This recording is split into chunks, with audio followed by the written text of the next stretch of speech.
You've probably heard about the Northern Lights, but aside from looking beautiful, what exactly are the Northern Lights and what causes them? Meteorologist Adam Sherwinski is here to explain. Thank you so much for joining me. You know, we got the Northern Lights here. We've got Aurora Borealis located right here entirely in the studio this time of day, at this time of year, located entirely in the studio. It's amazing. That's a Simpsons reference to the Aurora Borealis. But anyway, yeah, no, it's really cool we talk about this because I was recently in Alaska. You spent some time in Alaska. You were kind of my guide that was here in Central Illinois. Yes. And you've actually seen them. I have not. I have seen them. We will show some photos in a little bit, but first let's talk about that. Talk about them. So okay, yeah, cool. I want to know what causes the colors and how do they form? So how do auroras form? And they form in two locations really on Earth. They're really found on the North Pole and the South Pole. You can find them down south too as well on the other side of the equator. So there you go. You've got Earth has a magnetic field, right? We already know that for the most part. That's why your compasses work the way they do. And you got solar wind, ejecting a little bit more of those protons, charged protons, electrons emitted from the sun with that solar wind. And then those particles follow Earth's magnetic field. So they go around. Well, there's some weak spots. You can see where those weak spots are. They enter the Earth's atmosphere at the weakest parts. Again, the poles, that's the key part of it. The electrons collide with various molecules in the atmosphere, oxygen, nitrogen, and that's how you get the different colors too. Kind of like how we were talking about the different colors in fireworks, you know, it's all about chemistry at that point too. That's not my biggest subject. Meteorologists don't really do too much chemistry here, but you know, depending on what level they're at and what level they are doing the colliding at, what kind of material they're working with too as well. That's so fascinating. So the red is caused by above a certain amount of oxygen, blue, green, pink. At certain different levels, yeah. Right. Interesting. I was wondering why sometimes they look a little bit green, sometimes they look more purple. And also it's interesting because when you see them in real life, I feel like you get those colors a little bit, but you actually see them more if you look through the lens of your phone, because your phone can see more of the color. Yeah, I think people have taken better pictures than they've actually seen sometimes. I know we had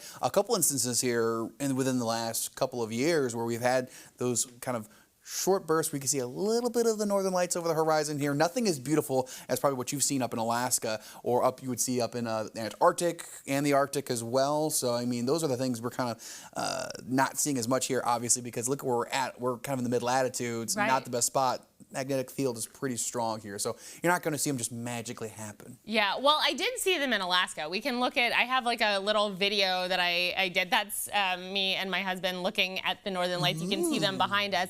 It wasn't an amazing show with the naked eye, but when you did it through the camera lens, you saw all of the dancing. It kind of looked a little bit hazy, and then you could see some of the red and a little bit of the green, and then that's what the camera picked up. Now, so I don't know how to explain the phenomena exactly, but supposedly when you can see the Northern Lights and you're that far north, you can hear a little bit of crackling sound and kind of eerie, like there's an eerie sound with it.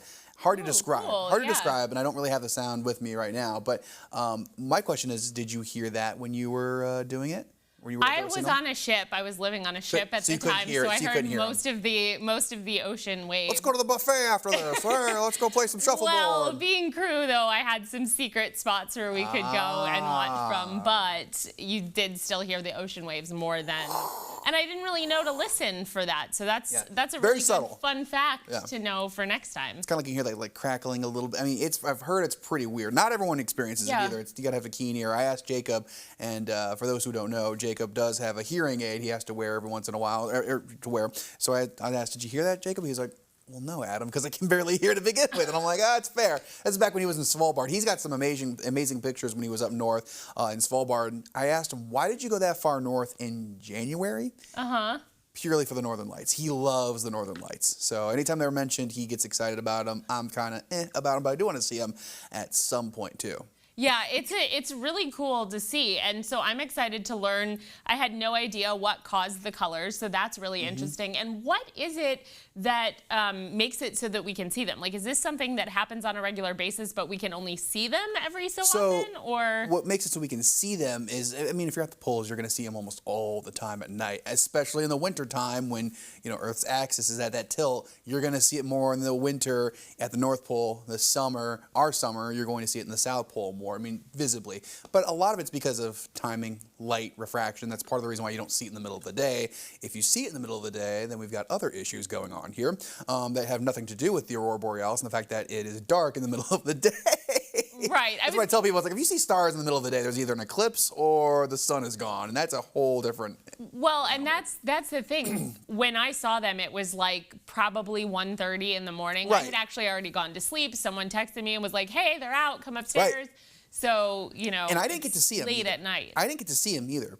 But I was up north in the summertime. So it was lighter. It was pretty light, and we were getting close to the summer, you know, the beginning of summer on the calendar, so the solstice. So we were pretty close to that time, and it was like you weren't going to see much. I mean, I remember flying into Anchorage at like 9 o'clock in the morning or at night, and I'm like, where's the darkness? Oh, it's like 2 o'clock in the afternoon. They're playing baseball live on TV at 10 o'clock at night on the local TV. I was like, this is so weird. So really cool to see. I know a lot of folks don't like the cold. They're not excited about it in the next couple months. We're going to have cold conditions here.